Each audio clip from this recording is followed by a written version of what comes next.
Live from WTVO 17 and your home team, Eyewitness News at 5 starts now. Mr. Smith continues to assert he's not involved in this and he did not harm anyone, certainly not Tammy Tracy. The man accused of killing a Rockford teen appears in court. His attorney reacts to evidence that may have led to the suspect's arrest. In the time of COVID, homes across the country are consuming more energy. That extra power doesn't come cheap. Hear from a homeowner feeling the financial pinch. A Belvedere business is thriving thanks to a well-timed loan. A federal program helped it remain open while others were forced to shutter for good. Good evening, I'm Mimi Murphy. And I'm Eric Wilson. Not guilty, that's the plea from Jesse Smith. The 64-year-old's accused of killing Rockford's Tammy Tracy almost 30 years ago. Smith faces 12 counts of first-degree murder. He was arrested in Georgia last month and brought back to Winnebago County yesterday. Tammy Tracy was last seen in Cyril's Park in May of 1987. Her remains were found in Sugar River Forest Preserve about a year later. She'd been shot and stabbed. Smith's attorney says a letter found in a safe deposit box led investigators to his client. He questions if it will hold up in court.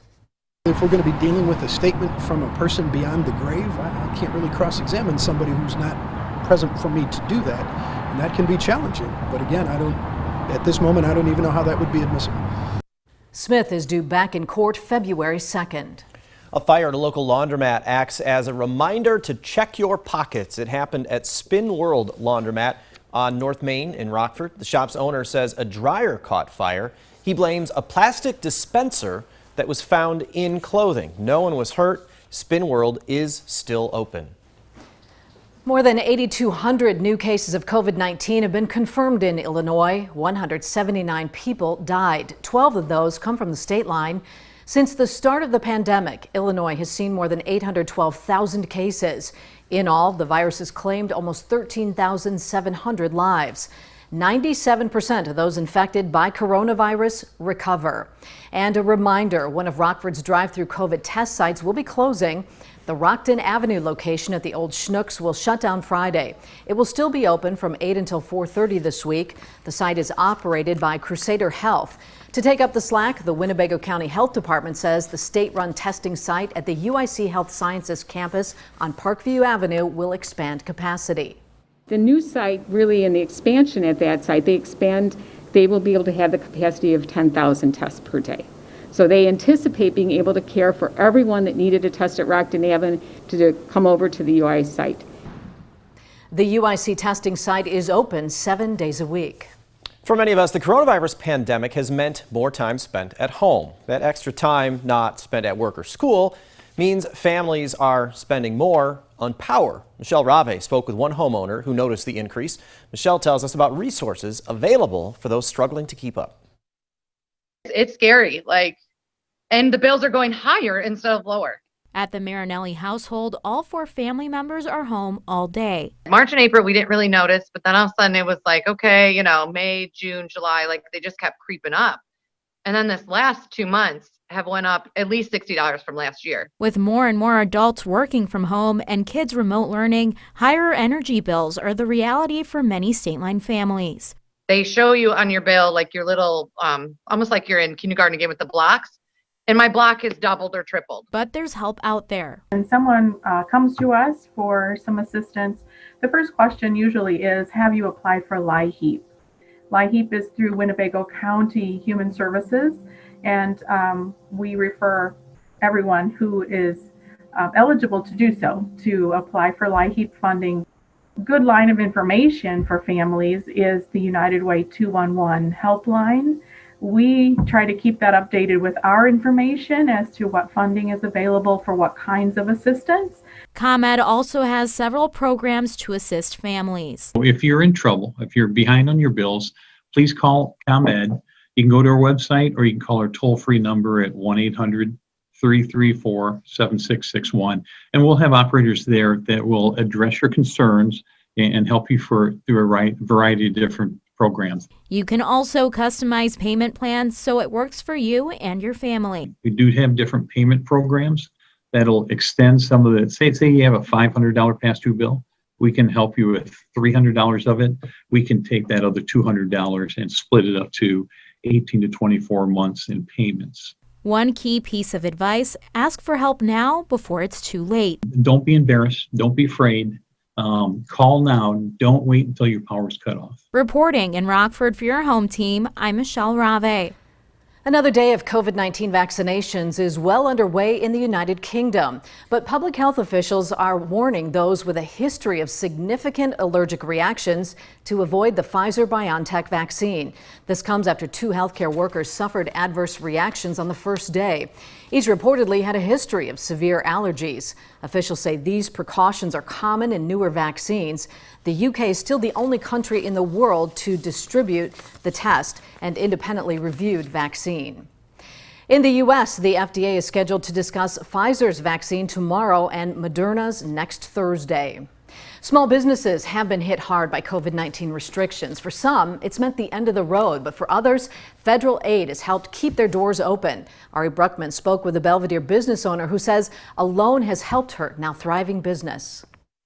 The COVID-19 pandemic has forced some small businesses to close, but one Belvedere business is booming. Part of the reason owner of RBG Janitorial Services says is a $150,000 loan she got to keep going. The economic injury disaster loan is available to small businesses who have lost money directly related to COVID-19. This was the Small Business Administration providing capital in order to keep business moving, keep people to keep jobs. And we were able to use that to buy the equipment that is necessary for battling COVID right now, and also to hire back office people. Small businesses who qualify have 1 year to repay the loan after they receive the money. For any businesses who want to know if they qualify for the loan, I will put more information in this story description on mystateline.com. For your home team, I'm Ari Bruckman. If you're looking to take advantage of our December warm-up, the Rockford Park District has an option. Elliott Golf Course was open today. If you missed the chance, don't worry. Elliott is also available tomorrow. You can hit the links for free between 9:30 in the morning and 4 in the afternoon. No tee times needed. Carts will not be available. The clubhouse will be closed. It could be your last chance to play at Elliott. Last night, the Rockford Park District Board of Commissioners approved their 2020 action plan that includes closing Elliott. A local animal shelter lowers its prices to help find pets forever homes. It's part of the Bissell Empty the Shelter Holiday Hope event. Today through December 10th, you can adopt a cat or dog for $25 at Winnebago County Animal Services. Bissell's covering the remaining costs. Each adoption includes spay or neutering, microchipping, and vaccines. An application still needs to be filled out, but you can get a head start by filling it out online. We have a link to that at mystateline.com. The search for a missing Wisconsin Air National Guard pilot continues after an F16 crashes in Michigan's Upper Peninsula. The crash happened last night around 8 during a routine training mission. One pilot was on board. The Wisconsin National Guard, U.S. Coast Guard, and other first responders searched overnight. The F-16 Fighting Falcon was based out of Truax Field Air National Guard Base in Madison, Wisconsin. Wisconsin Governor Tony Evers tweeted this morning he was devastated when he heard about the crash, and he was praying for the pilot's safe return. Investigators are now looking into what caused the crash. In April, the Air Force announced Truax will receive a fleet of 18 new F-35 fighter planes in 2023 to replace its 21 aging F-16s. Federal government funding expires December 11th. But lawmakers plan to prevent another shutdown by passing a short extension until December 18th. Our Washington correspondent Morgan Wright reports lawmakers hope that gives them the time they need to reach a larger deal with emergency COVID-19 relief attached. Eyewitness News is keeping you connected to the nation's capital. The federal government is about to run out of money again. Funding for the government expires on December 11th. But Maryland Senator Chris Van Hollen says lawmakers have no intention of allowing another government shutdown. However, the House and Senate will hold off on a full-year funding bill for another week. Because we're likely to add to that any agreement that we're able to reach on emergency coronavirus relief. Lawmakers from both parties in both the House and the Senate want to bundle the next COVID relief bill into the federal funding plan to grease its way through Congress and ensure it gets the president's signature. My view, and I think it's a view shared by literally everybody on both sides of the aisle, we can't leave without doing a COVID bill. Senate Republican leader Mitch McConnell says the House and Senate are working on a one-week stopgap funding bill while negotiations continue with Democrats on COVID relief. We're working now on the details. My best guess is that we're talking about sometime next week that will, come to a conclusion. New York Congressman Tom Reed says while it's not an ideal situation, whatever helps the American people and the businesses that are suffering today, if it has to ride along with another bill, I'm open to it, but obviously want to keep it as separate as possible. The temporary spending bill should clear Congress before Friday's deadline. Reporting in Washington, I'm Morgan Wright. Now, your first warned weather forecast with Chief Meteorologist Candice King. Stay King at WTVO.com. That's where you want to share your Christmas photos. And that's exactly what Brandy Kaiser did, spreading a little bit of Christmas cheer throughout the house. 2 photos here of the nicely decorated Christmas trees. Brandy, thank you so much for sharing your picture. It might look and it is going to feel a little more holiday-like heading into the weekend, at least with the snow. Some more winter-like. No snow for us tonight. Actually, clear skies. A live look with our Mercy SkyTrack camera out in Rochelle this evening. Our weather watcher Bob checking in with 50 degrees and a dew point number sitting at 33. No rain, no snow today, and not expecting any of that at least for one more day. But once we get into Friday, that's when we could start to see at least some rain begin to work in. 46 right now in Rockford, 39 in Belvedere, 41 in DeKalb, 44 Freeport, and 49 our current temperature up in Monroe. Our wind is going to turn light tonight, so that could lead to some areas of fog heading through the morning hours tomorrow. Record high temperature this afternoon. I'll tell you, it was nice today. A little bit of a breeze out there. 55, previous record 54, set back in both 1930 and 1939. But we go from record warmth to the potential for accumulating snowfall this weekend, late Friday into Saturday, and it's possible, depending on the track of that low, could see several inches of snow. But the important thing is not everybody is going to see that, and in fact, we could have places that get snow and areas that get very little snow. Now, ridge of high pressure building in for us today, allowing that sunshine to return, and we see that trend going into tomorrow afternoon. But a couple of features we continue to watch here off the west coast. Area of low pressure south of Alaska, big piece of energy coming in the jet stream, and another area of low pressure still off the southwest coast of California.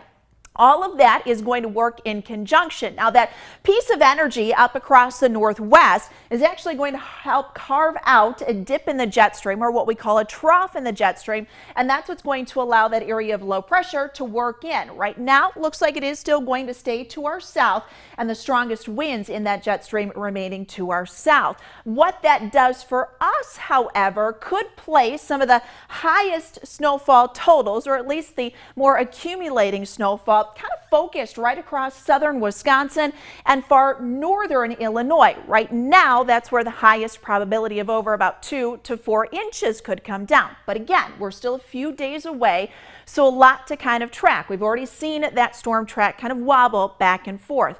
But one thing is for sure, we're actually going to pull in quite a bit of moisture ahead of that. What we're looking at right now is the amount of moisture we have in the atmosphere. These brighter colors, the more higher the moisture is, I should say. So even if we don't, let's say, get a decent amount of snow and we see more rain with that, we could end up with some higher rainfall totals as a result. So let's go through time with Futurecast. We've got a mostly clear sky for us tonight. Again, look out for some fog tomorrow morning. Starting off with some sunshine, cloud cover increases. There is a cold front that does come in late Thursday into Friday that'll bring back some of the cloud cover. Rain will then develop once we head into Friday late morning. 30 tonight, 54 for tomorrow afternoon, so another nice day tomorrow. Temperatures then trend downward as we head into the weekend. Gets windy on Saturday, guys. Highs into next week are going to stay in the 30s. A very different forecast near the end of there, Candice. Thanks. David Greenberg's in next with sports. The Big Ten basketball season's off and running. David's got a full breakdown from last night's games in the Big Ten ACC Challenge. Plus, the Beloit Snappers will be home to a new farm system. Find out which MLB team will call them their affiliate. That's next in sports.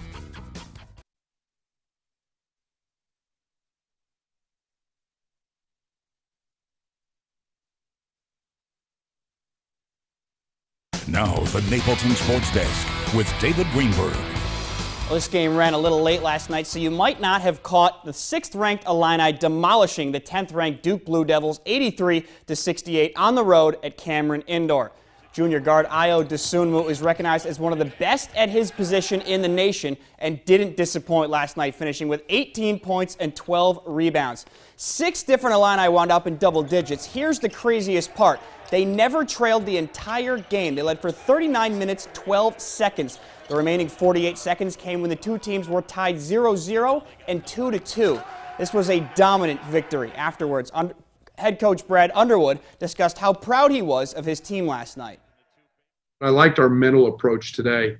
I thought it was really good. And again, that's having some veterans, haven't been there before. And again, I mean, we just came into Cameron Indoor and found a way to win. It was put up or shut up. You know, it was one of those games because, you know, a lot of talk was with us in the preseason and, you know, this, that, and, you know, we come out, had 2 great opportunities to play 2 really good teams. So we accepted the challenge. We came and we played well. And now we have a very hungry Missouri team to get ready for Saturday.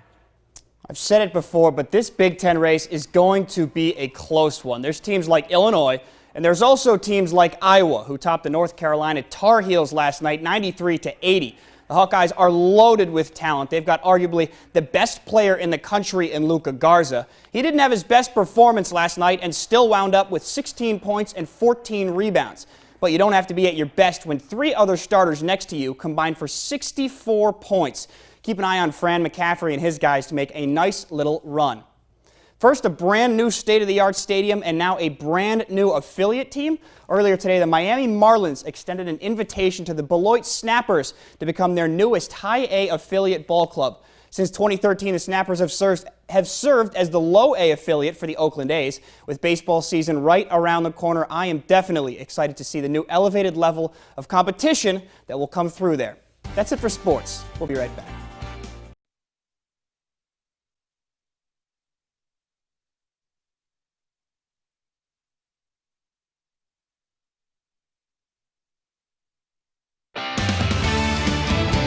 Our First Warn interactive radar brought to us by Rockford Auto Glass and more. Clear skies for us tonight. Watch for some fog tomorrow. 54 for tomorrow afternoon. Rain and then possibly some snow, accumulating snow for the weekend. Thanks, Candice. And thank you for spending some time with us. Stay safe.